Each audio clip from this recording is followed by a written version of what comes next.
Live from New Delhi, you're watching DD Indian News Hour, India's voice to the world. I'm Siddharth Bharadwaj. Coming up in the next hour,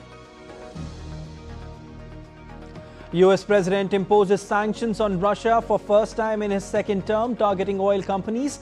Russia's Putin directs drills of Russia's nuclear forces as his summit with Trump is put on hold. US Secretary of State Marco Rubio departs for Israel as US tries to double down on Gaza ceasefire. US Vice President J.D. Vance reaffirmed support for a US brokered ceasefire plan to disarm Hamas and rebuild Gaza. US President warns of very serious action against Colombia, calls Colombian President Gustavo Petro a bad guy. Petro vows to take legal action against Trump. India versus New Zealand face-off in the Women's Cricket World Cup at Navi Mumbai today becomes a virtual quarter-final.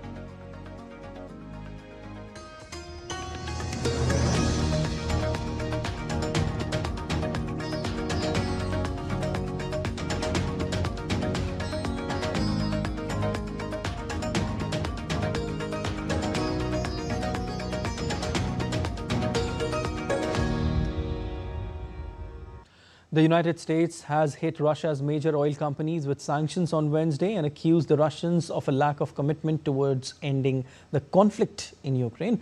The new sanctions were unveiled one day after plans for a summit between US President Donald Trump and Russian President Vladimir Putin fell apart. Trump has held off on new sanctions for months, saying he hoped to persuade Russian President Putin to make peace despite growing frustration with the Kremlin leader. Trump said that he hopes new Russia oil sanctions will make Putin reasonable. Today is a very big day in terms of what we're doing. Look, these are tremendous sanctions. These are very big. Those are against their two big oil companies. And we hope that they won't be on for long. We hope that the war will be settled. I think that they'll certainly have an impact. They're massive sanctions. It's sanctions on oil. The two biggest oil companies, among the biggest in the world, but they're Russian. They do a lot of oil. And hopefully it'll push, hopefully he'll become reasonable, and hopefully Zelensky will be reasonable too. President Vladimir Putin on Wednesday oversaw a test of Russia's nuclear forces on land, sea and air to rehearse their readiness and command structure. The test included the launch of land-based Yars intercontinental ballistic missile from a cosmodrome, the launch of a Seneva ballistic missile from a nuclear submarine in Barents Sea, and the launch of nuclear-capable cruise missiles from strategic bombers. Meanwhile, Kremlin has released a video showing General Valery Gerasimov, head of General Staff, reporting to President Putin on the drills. They included practice launches of intercontinental ballistic missiles, which are capable of striking the US.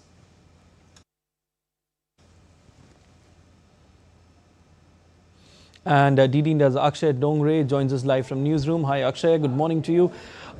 Akshay, what do we understand by the latest US sanctions on major Russian oil companies?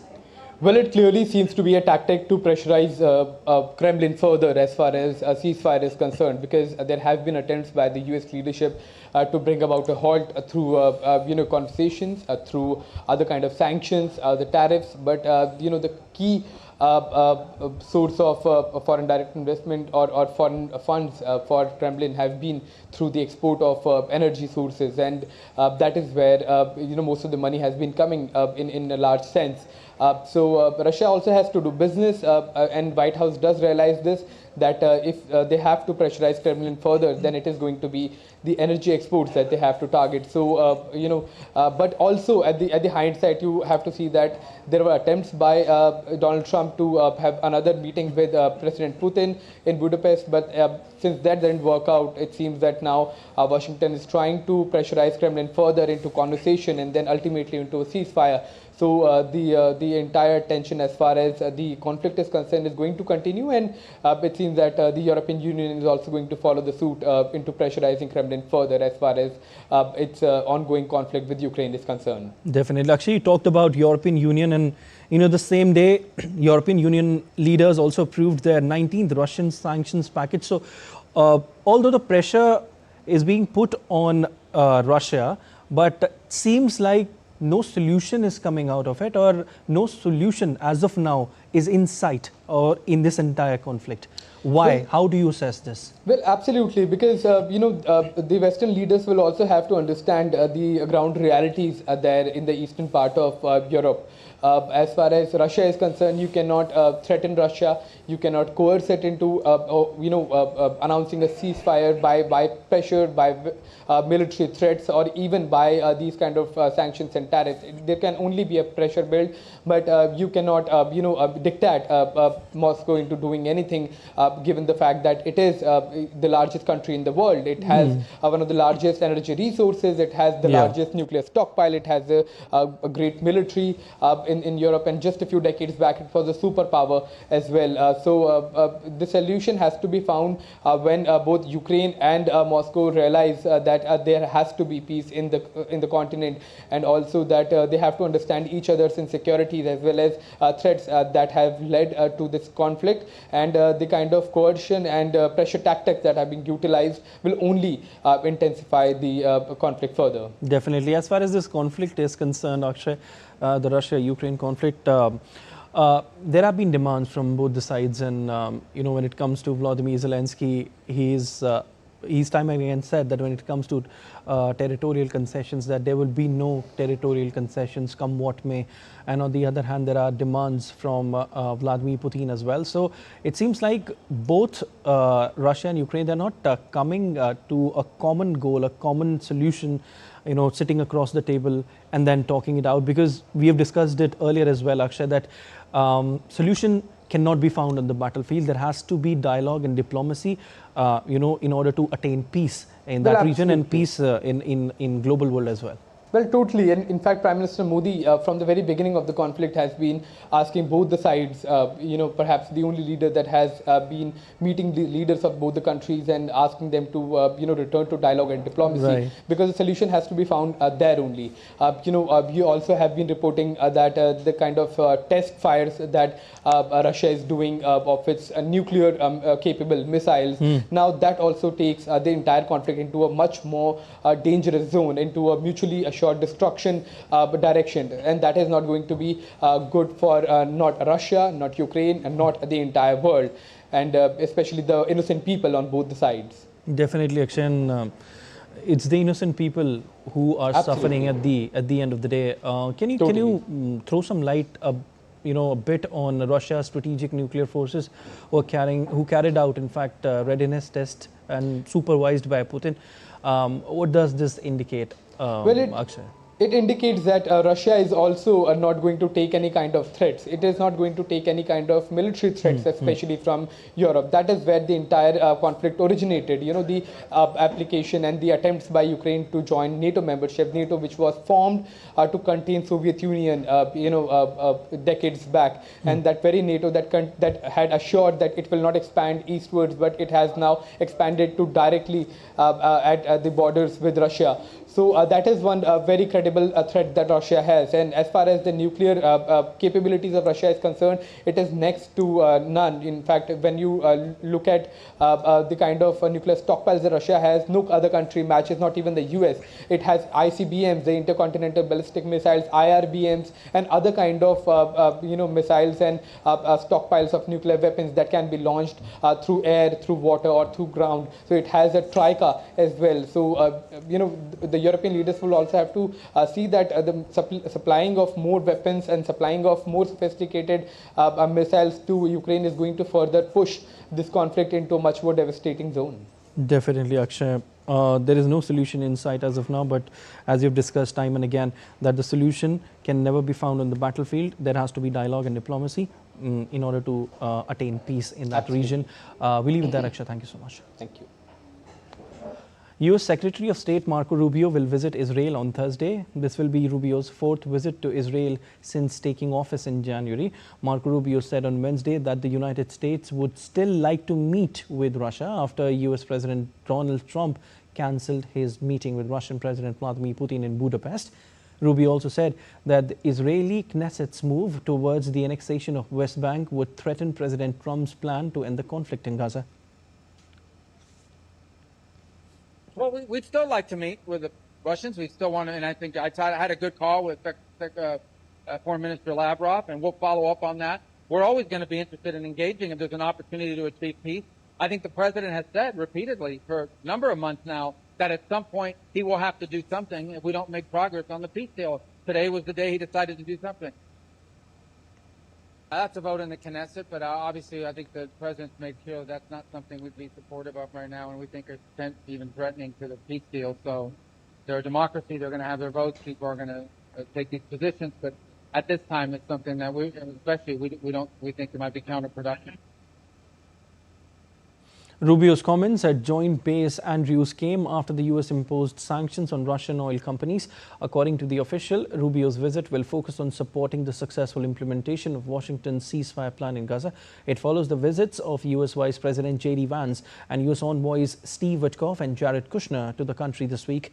According to a statement from the State Department, Rubio will be in Israel until Saturday, before then visiting Malaysia, Japan and South Korea. U.S. Vice President J.D. Vance met with Israel's top leaders, reaffirming support for a U.S. brokered ceasefire plan to disarm Hamas and rebuild Gaza. Prime Minister Netanyahu voiced strong opposition to Turkey's involvement in Gaza security. A joint U.S.-Israel coordination center is now monitoring the truce and aid delivery. U.S. Vice President J.D. Vance and other key officials are in Israel to support a U.S. brokered ceasefire plan aimed at disarming Hamas, recovering bodies of hostages and rebuilding Gaza. As part of visit, Vance met with Israeli President Isaac Herzog and Prime Minister Benjamin Netanyahu. Prime Minister said these are days of destiny, and we're very excited to sit down and work together on the Gaza peace plan. We have a very, very tough task ahead of us, which is to disarm Hamas, but rebuild Gaza to make life better for the people in Gaza, but also to ensure that Hamas is no longer a threat to our friends in Israel. That's not easy. I think the Prime Minister knows that as well as anybody, but it's something that we're committed to in the Trump administration, and I think even in the past 24 hours. Vance emphasized the challenge of improving life in Gaza while ensuring Hamas no longer poses a threat to Israel. U.S. and Israeli forces have opened a civil-military coordination center to monitor the truce and oversee humanitarian aid. Israel Prime Minister Benjamin Netanyahu, however, signaled a strong opposition to Turkey's involvement in a proposed international force to oversee the ceasefire. When it comes to Israel's security, we do what we have to do. That's always the case. That's not a question, but America has an interest in a strong Israel, as you just heard from the Vice President, and Israel has an interest in a strong America. America has other interests in this region. Where we can be flexible to accommodate that, that's good, because a strong America is in our interest. The plan includes an international security force to maintain peace as Israel withdraws, though no U.S. troops will enter Gaza. Turkey's possible role in the force has sparked Israeli concern. Despite recent violence, Vance expressed optimism that the ceasefire will hold. Later, Vice President Vance also met with President Herzog to discuss the broader peace initiative led by President Donald Trump. Herzog expressed optimism while Vance acknowledged ongoing challenges but said he remained hopeful for lasting peace, citing support from both Israel and Gulf Arab nations. And I truly believe that the fact you're here is another brick in building the future for peace. Despite continued ceasefire violation and tensions over aid delivery and hostage returns, the next phase of Trump plan requires more difficult steps, including Hamas disarmament and progress toward a Palestinian state commitment that have yet to be secured. Bureau Report, DD India. And still to come on DD India News Hour. US President Donald Trump defends demolition work at the White House's East Wing to make way for ballroom. Western Balkan nations met in London on Wednesday for talks on migration and security. Dublin anti-immigration unrest continues for the third night. 23 protesters were arrested.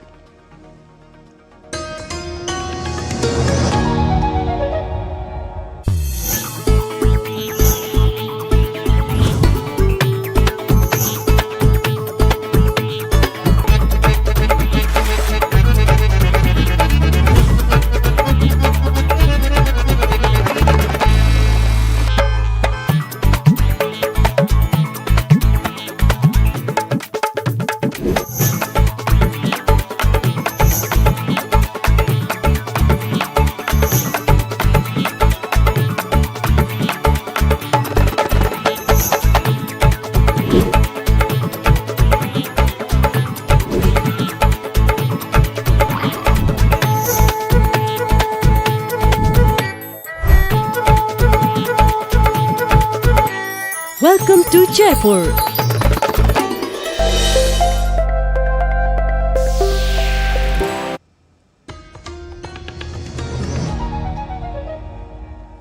You're watching DD Indian News Hour. I'm Siddharth Bharadwaj.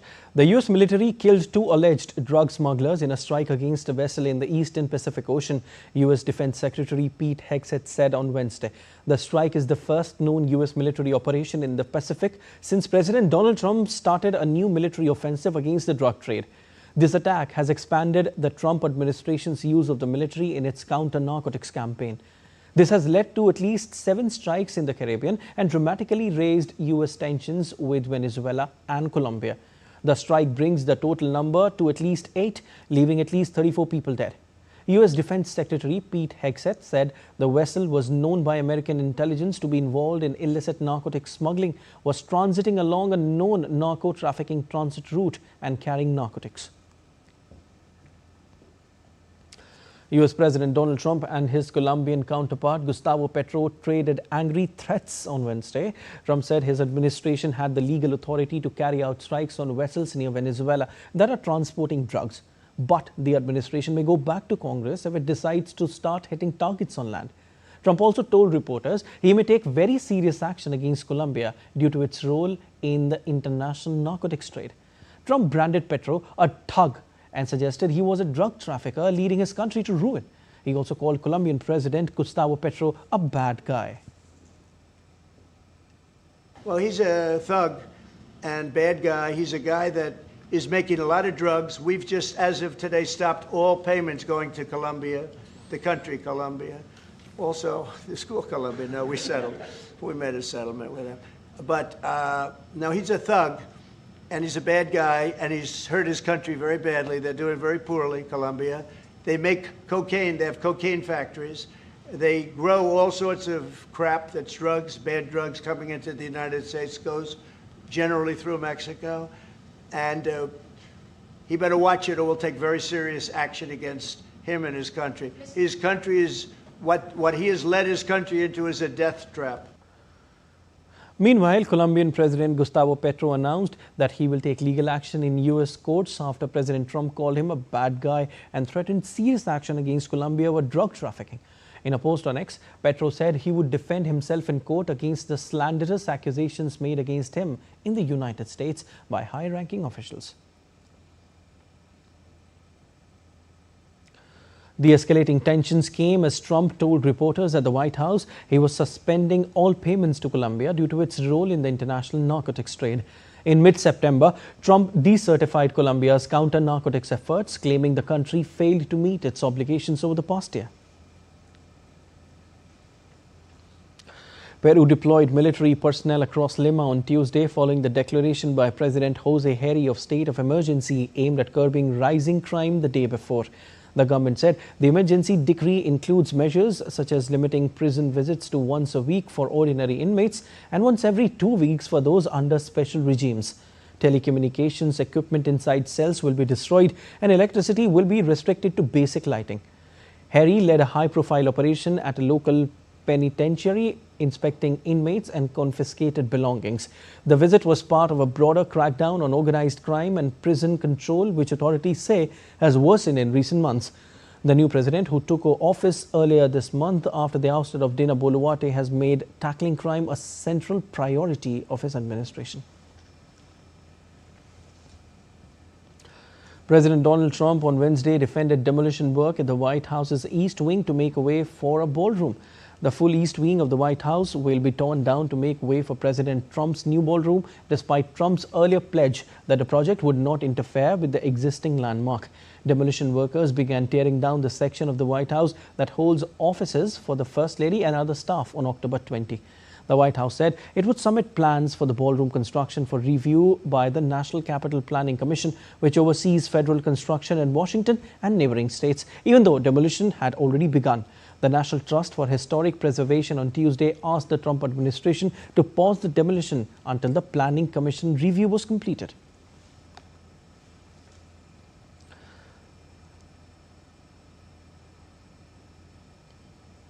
Democratic U.S. Senator Jeff Merkley of Oregon concluded a marathon speech opposing Republican President Donald Trump's agenda on Wednesday, the 22nd day of a government shutdown.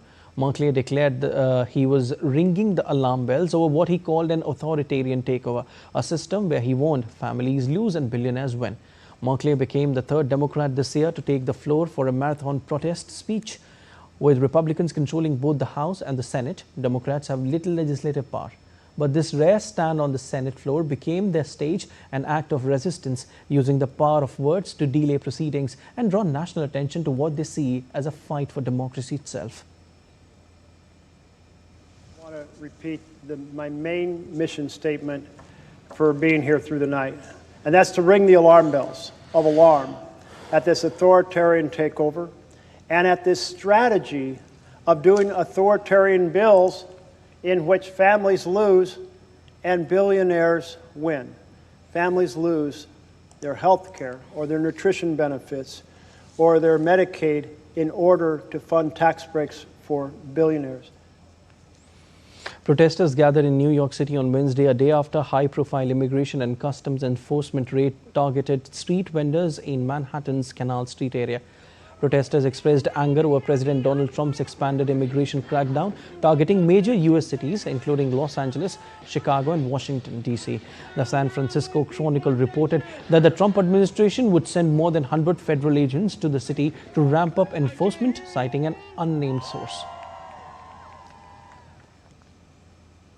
Leaders of 6 Western Balkan nations met in London on Wednesday for talks on migration and security. The summit is expected to focus on efforts to reduce illegal migration as well as regional security and other shared threats.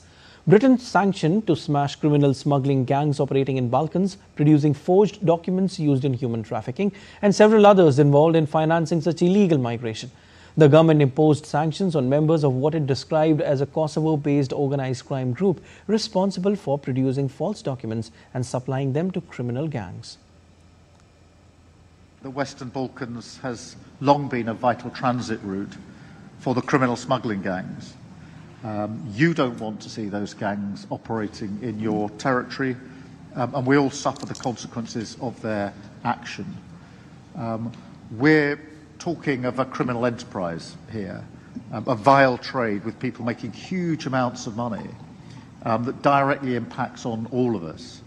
So we have to take these gangs down, smash them, through proper, purposeful cooperation. The German Chancellor Friedrich Merz, also attending the summit, urged further progress in the development of relations between Serbia and Kosovo, which Serbia considers a breakaway part of its own territory.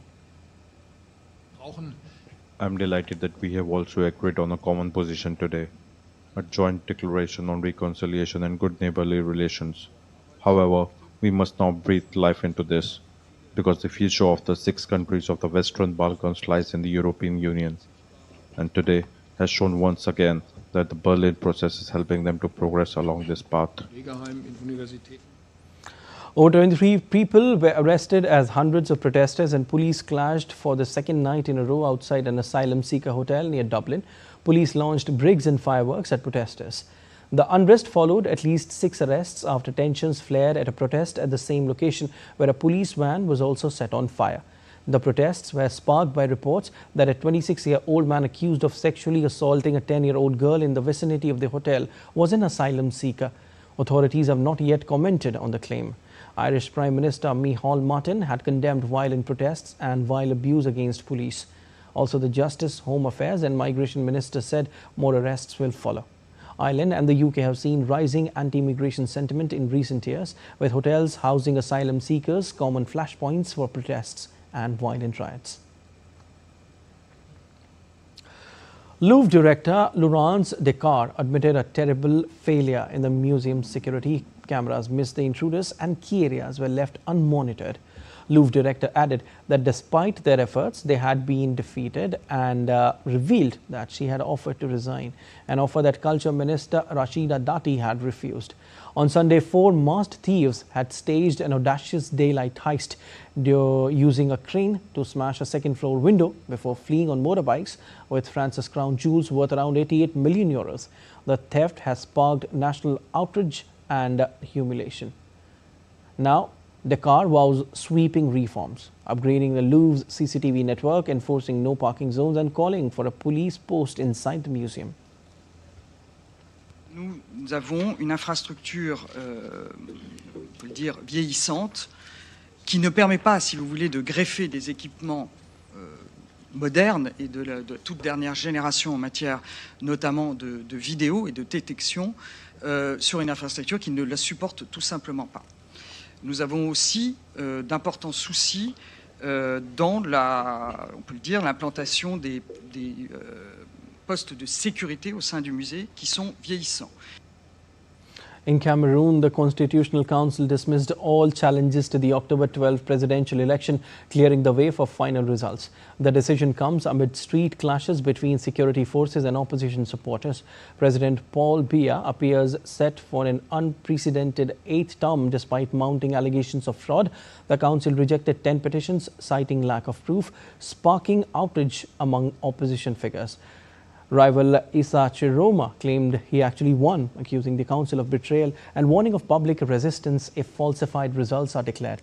The government urged calm as protests flare across cities, but with Biya poised to rule into his 100th year, Cameroon stands at a critical crossroads. Taiwan's defense ministry said it intends to deepen collaboration with the United States, including reciprocal visits and observation of military exercises to help maintain peace and stability in the region.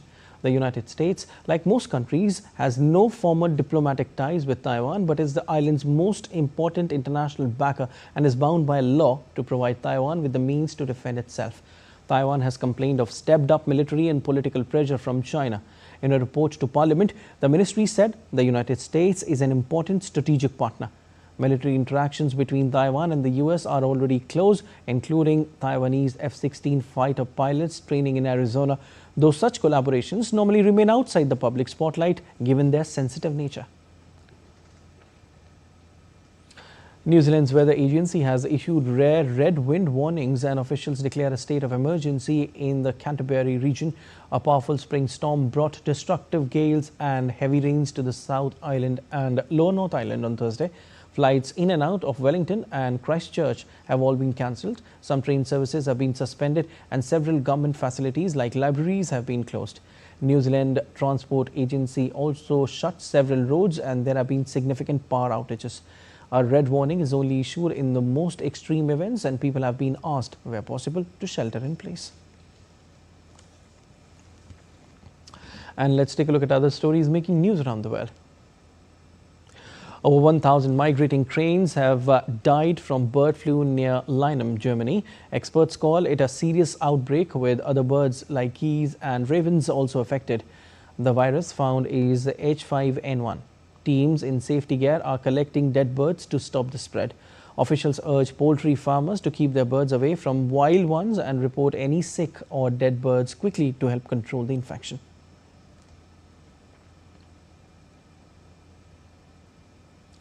Matsue City in western Japan celebrated its annual traditional fall parade featuring giant drums named Dogyoretsu Parade, where giant 1.5-meter drums are carried on floats through the streets near Matsue Castle. 17 neighborhood floats participated, accompanied by traditional music, continuing an Edo period festival that fills the city with powerful booming rhythms.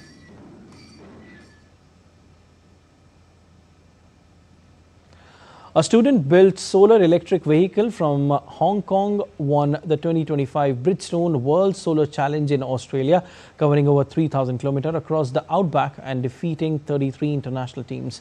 The car, with a catamaran-style body and roof-mounted solar panels, will be displayed in China's West Kowloon from 26th of October.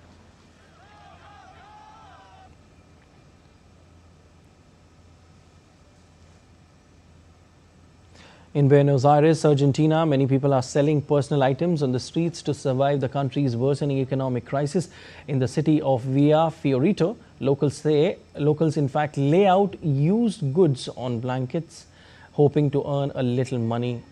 With rising prices, job losses and a weak peso, families are struggling to make ends meet. Nearly 40% of workers are in informal jobs without benefits, often juggling multiple roles to get by.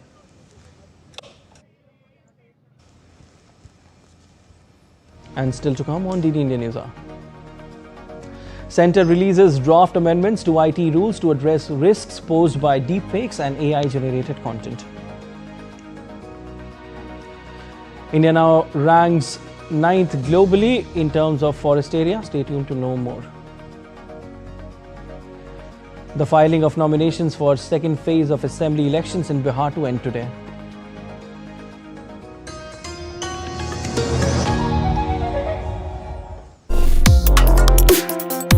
Complex issues, hidden agendas, twists and turns, strategic games.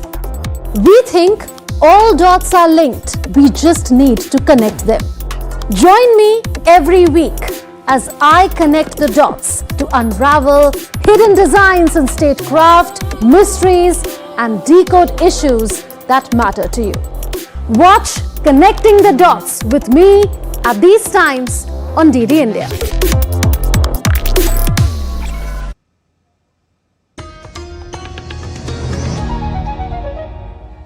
You're watching DD India News Hour. I'm Siddharth Bharadwaj and a quick recap of headlines. US President imposes sanctions on Russia for first time in his second term, targeting oil companies.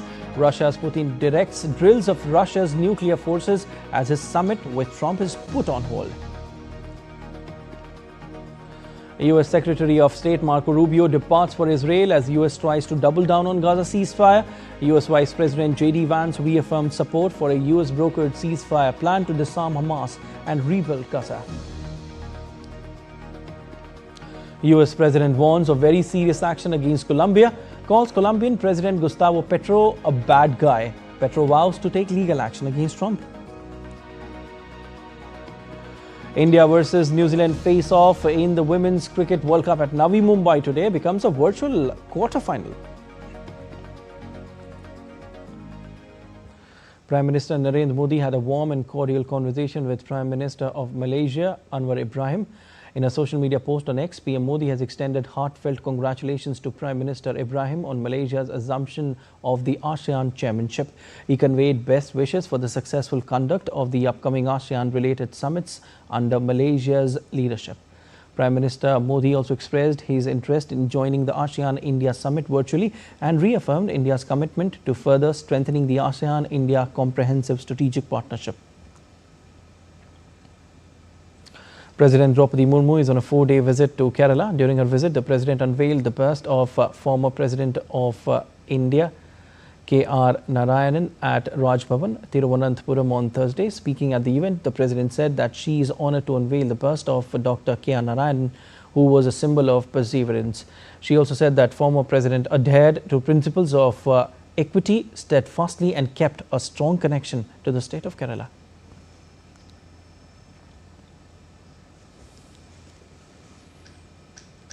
India's green cover is growing and the world is taking notice. The country has moved up to the 9th position globally in terms of total forest area as per a latest report.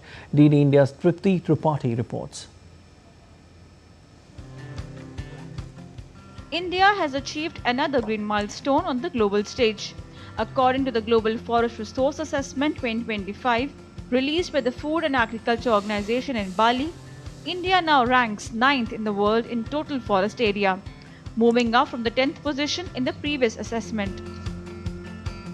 Union Minister for Environment, Forest and Climate Change, Bhupender Yadav, shared the achievement on social media, highlighting that India has also retained its 3rd position globally in annual forest area gain, a clear sign of the country's sustained commitment to environmental protection and sustainable forest management. Union Environment Minister credited this success to the visionary initiatives of Prime Minister Narendra Modi, including large-scale afforestation programs and people-led environmental actions. From Ek Ped Maa Ke Naam, a call inspiring millions to plant a tree in honor of their mothers, to nationwide afforestation drives and community-led conservation efforts, India's green journey has become a people's movement. As India rises to the 9th spot globally, it's not just about numbers. It is also about India's growing resolve to create a greener, cleaner, and sustainable future for generations to come. Tripti Tripathi's report for DD India. The Indian government has released draft amendments to IT rules to address the risks posed by deepfakes and AI-generated content. As per the proposal by the Ministry of Electronics and IT, major social media platforms must clearly label AI or synthetic content visibly for at least 10% of visuals and audibly for the first 10% of audio. Platforms such as Facebook, Instagram and X will also be responsible for verifying if user-uploaded content is real or AI-generated. Public feedback on the draft is invited until 6th of November 2025. The move aims to boost user awareness, curb misinformation and ensure responsible AI use. Chief Minister of the Indian state of Andhra Pradesh and Chandrababu Naidu is on a 3-day visit to the UAE. He addressed the CII Partnership Summit Roadshow event in Dubai, highlighting the state's growth vision. Naidu invited global industry leaders to attend the 30th edition of the CII Partnership Summit in Visakhapatnam, Andhra Pradesh on November 14 and 15. He showcased the state as a prime investment destination backed by 24 sector-specific policies and fast-track approvals. He also outlined plans to develop Andhra Pradesh into a global logistics hub and boost tourism through new circuits and parks. In his address, Naidu expressed confidence in India's rise as a leading global economy by 2047, with Andhra Pradesh playing a key role. Before coming to Visakhapatnam, you have to prepare one MOU, or if you send proposals, you'll get it sanctioned. With proposals, I am requesting to all of you, Dubai, UAE, you are doing extremely well. I really appreciate you.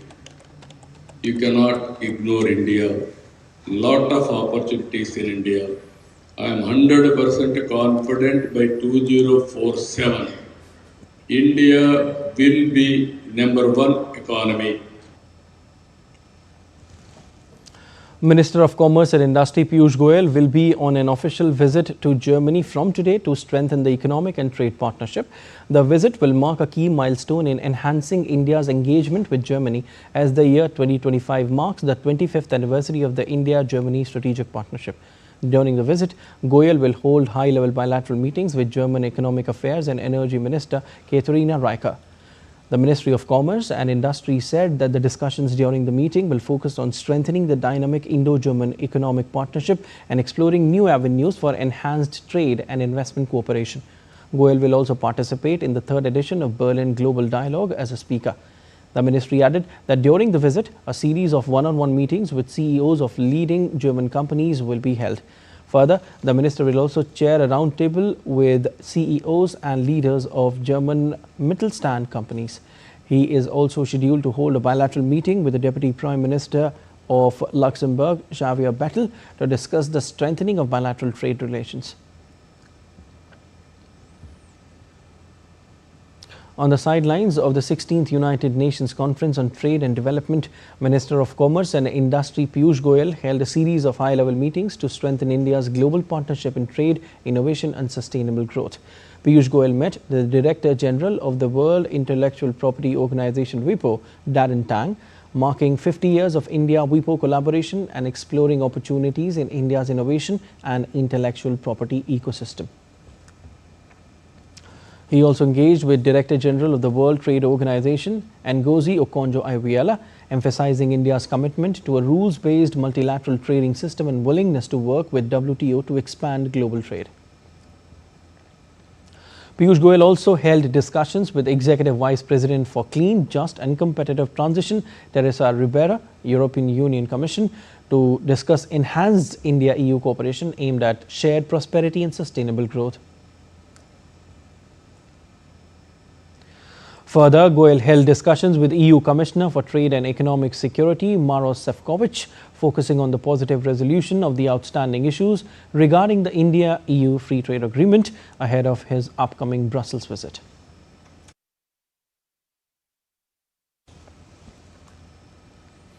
The doors of Kedarnath Temple were formally closed for the winter season on Thursday at 8:30 a.m. IST, following complete religious rituals, Vedic chanting, prayers and traditional ceremonies. The process of closing the temple doors began early in the morning at 4 a.m. IST with special worship. After the doors were closed, the Panchmukhi Utsav Doli carrying the idol of Lord Kedarnath departed from Kedarnath Dham for Omkareshwar Temple, Ukhimat.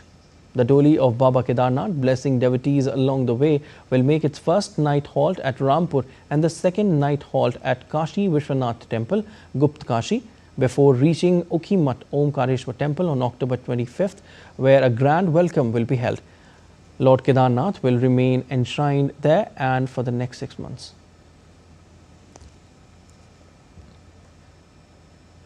Let's take a look at what else is making news in India. The filing of nominations for second phase of assembly elections in Bihar will end today. Out of a total 243 seats, 122 constituencies spread over 20 districts will go to polls in this phase on the 11th of November. So far, a total of 1,066 nomination papers have been filed by candidates from various political parties as well as independents for the second phase. Today is also last date for withdrawal of candidature for the first phase of assembly elections. Four notorious criminals from Bihar were shot dead in an encounter during a joint operation by Delhi Police Crime Branch and Bihar Police in Rohini, Delhi. The operation took place in Begumpur area of Rohini after police received information that Bihar's wanted gangster Ranjan Pathak and his associates were arriving there. The joint team laid a trap leading to multiple rounds of firing from both the sides. In exchange, Ranjan Pathak and his 3 accomplices were killed on the spot. National Highways Authority of India is deploying network survey vehicles across 23 states covering over 20,000 km to enhance the driving experience on national highways. These vehicles will use 3D laser systems and 360-degree cameras to detect surface defects like cracks and potholes automatically. The collected data will be uploaded to NHAI's AI-based data lake portal for expert analysis, ensuring timely maintenance and improved road safety. And still to come on DD News. OpenAI to offer Britain's government and businesses an opportunity to store data in the UK. India look to bounce back and level the series in the second ODI against Australia at Adelaide. Neeraj Chopra conferred with the honorary rank of Lieutenant Colonel in the Territorial Army.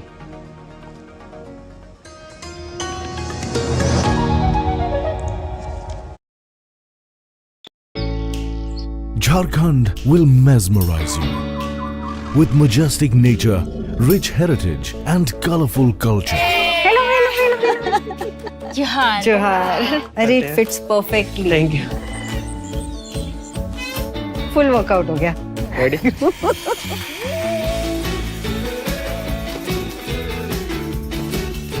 Postcards from Jharkhand on National Geographic.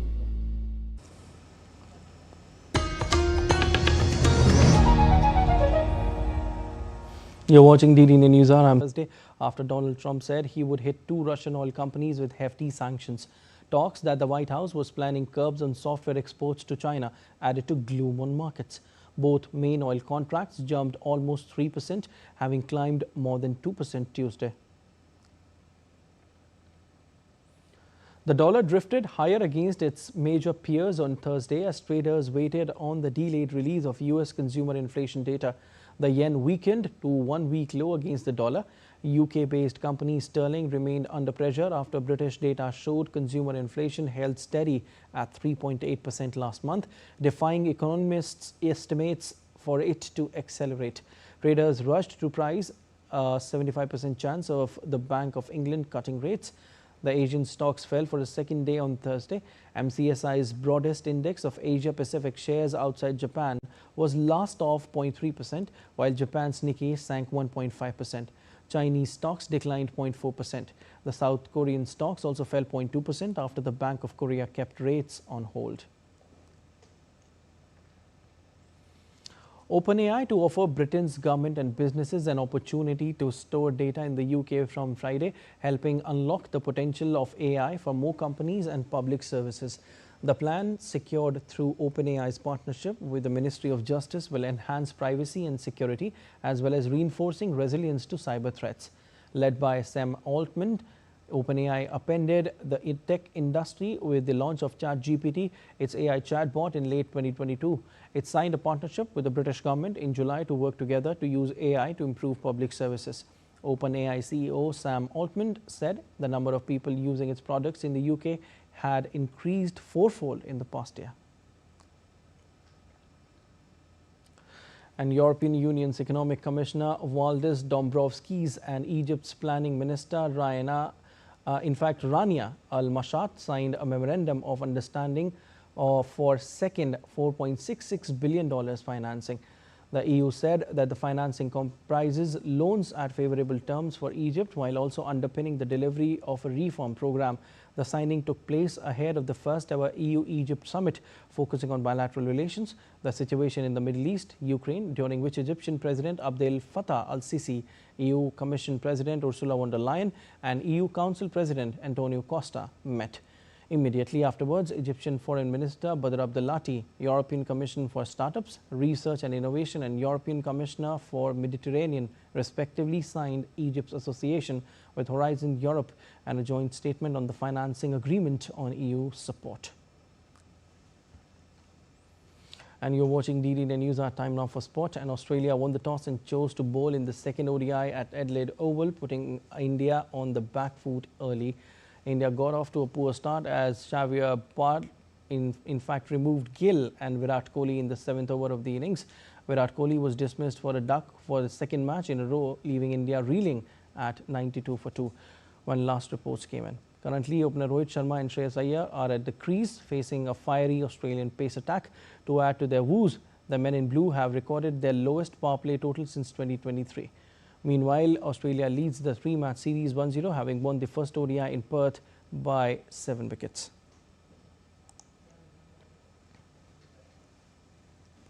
And my colleague Abhishek Mahajan is joining me live on the phone line. Hi Abhishek, certainly not the start that India wanted and not the start every Indian cricket fan wanted. Kohli departing on a duck for the second time in the series. How do you analyze this encounter as of now? Although Rohit Sharma is still there on the crease, hopes are still alive, but still the doubt remains that whether India will be able to cross even 200 mark the way they are playing as of now. Absolutely, Siddharth. I mean, very disappointing that Kohli got out on 0 once again. Remember, this is the second time in the series, second in 2 games that he has got out on 0 without scoring a run. He scored 8-ball duck in the first game in Perth, and in Adelaide also 4 balls duck. And first time in cricket history that back-to-back ducks for Virat Kohli, and 18th time overall in the career. And very surprising, Siddharth, in Adelaide, which is supposed to be, I mean, a lot of people call Adelaide his home ground. I mean, Sachin had Wankhede, Dhoni had Chepauk, and Virat Kohli at Adelaide. I mean, across formats, he has scored around 1,000 runs, 975 to be exact, 244 runs in ODIs itself. He has got 2 centuries here, and it was a good time for good opportunity, in fact, for Virat Kohli to get back into the rhythm.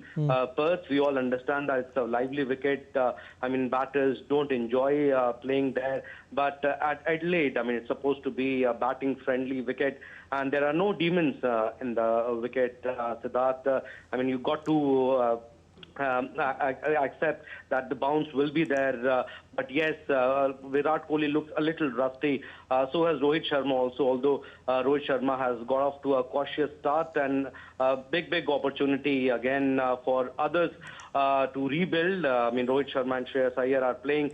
They need to rebuild, but again, very early to say whether India will be able to score 200 or not. But yes, a lot will depend on Rohit Sharma, who are at the crease, and then KL Rahul to follow, and others too, of course. Well, as you and I are talking, Abhishek, Rohit Sharma has completed his half century. The problem, what problem do you suspect here? Is it the time gap after which both Rohit Sharma and Virat Kohli are coming into the ODI format, perhaps after 7 months?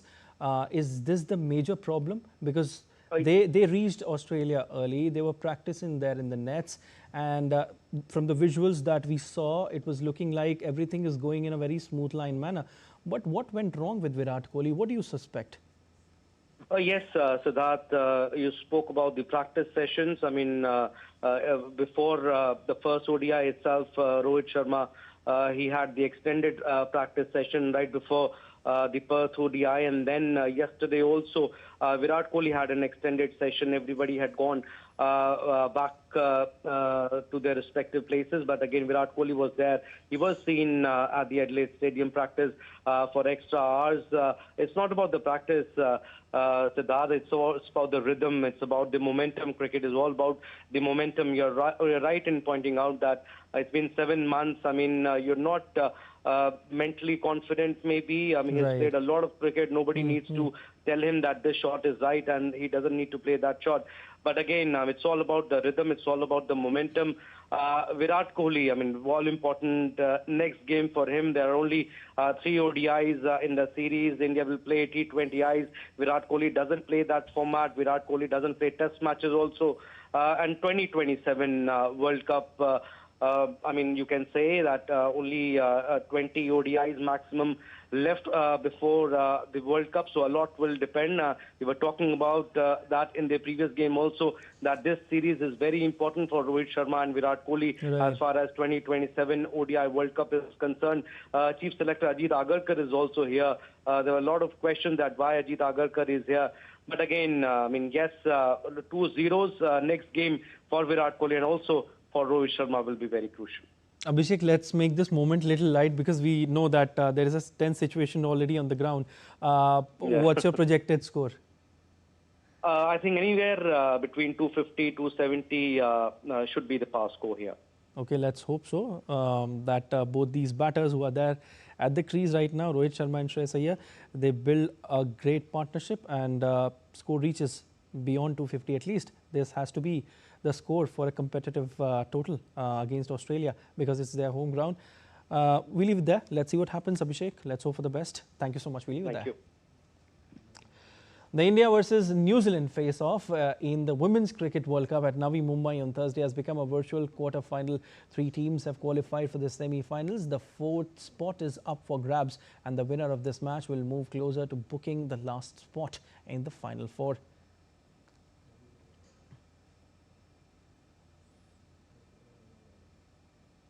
And my colleague Suchitra Bhardwaj is joining me live from Mumbai. Hi, Suchitra. In fact, this is a very crucial encounter. You know, we cannot deny that. How do you analyze this encounter, Suchitra? Well, Siddharth, this is the most important match for India in this World Cup. We can say this is their home World Cup, and there's this extra pressure. You know, yesterday the New Zealand captain also pointed out that in this particular match, the match is really important for both the teams, but the extra pressure is obviously on India because they are playing against their home crowd, and 99.9% of the crowd will be supporting India, but they will also add to the pressure because India has lost 3 matches consecutively, so this match has become really important for them, and they were not expecting, you know, their condition to be like this after 5 matches. We were expecting India to make it to the semi-finals smoothly, and if we look at the past 3 matches, those matches were really close. If we talk about the match against South Africa, we had them 6 down with, you know, more than 100 runs still required. That match just slipped from our hands. And if we talk about the match against Australia, we scored 330 runs. That was the biggest ever chase in women's ODI cricket, but we allowed them to create that world record. And then the match against England, that was the really heartbreaker because Smriti Mandhana, she was just so close to that century and she was taking us home, but she got out, and that was the turning point of the match. We lost the wickets and then eventually we lost the match by 4 runs. So, you know, we played really well in England and we defeated England in England. So we were expected to beat England on our home turf, but we lost that match by just 4 runs. So this match has become really important. This team can still defeat New Zealand. You were just talking to Abhishek, and there were memories of Virat Kohli and Rohit Sharma playing 7 months back. So we must remember that in the men's cricket also, New Zealand has a better record against India in the World Cups. But we have defeated them twice recently. So the girls can take inspiration from those two matches. The 2023 World Cup semi-final, we defeated New Zealand right here in Mumbai in Wankhede Stadium. Right. And then in the Champions Trophy final, we defeated New Zealand. So last two crucial matches, we defeated New Zealand. So even though New Zealand has a better record against India in Women's ODI World Cups, but we can still defeat them when it matters. So we all, the all Indian fans will cheer for India, and will hope that India will break this series of losses in this World Cup. Definitely. Suchitra, very quickly, and how are you planning to cheer for Team India? We know that you will be there at the ground. Well, my lucky mascot is always wear blue when India is playing, and this particular shirt is my lucky shirt. I wore it when India played against Bangladesh in men's World Cup. So let's see, we'll get to see sea of blue today in the DY Patil Stadium, and I still hope that we will win this match and we'll make it to the semi-finals. Definitely, we will win, and India will come out with flying colours. Thank you so much, Suchitra. India's two-time Olympic medalist and the star javelin thrower Neeraj Chopra was conferred with the honorary rank of Lieutenant Colonel in the Territorial Army on Wednesday. Defence Minister Rajnath Singh bestowed the insignia on the ace athlete. Indian Army Chief General Upendra Dwivedi and other senior officials were present on the occasion.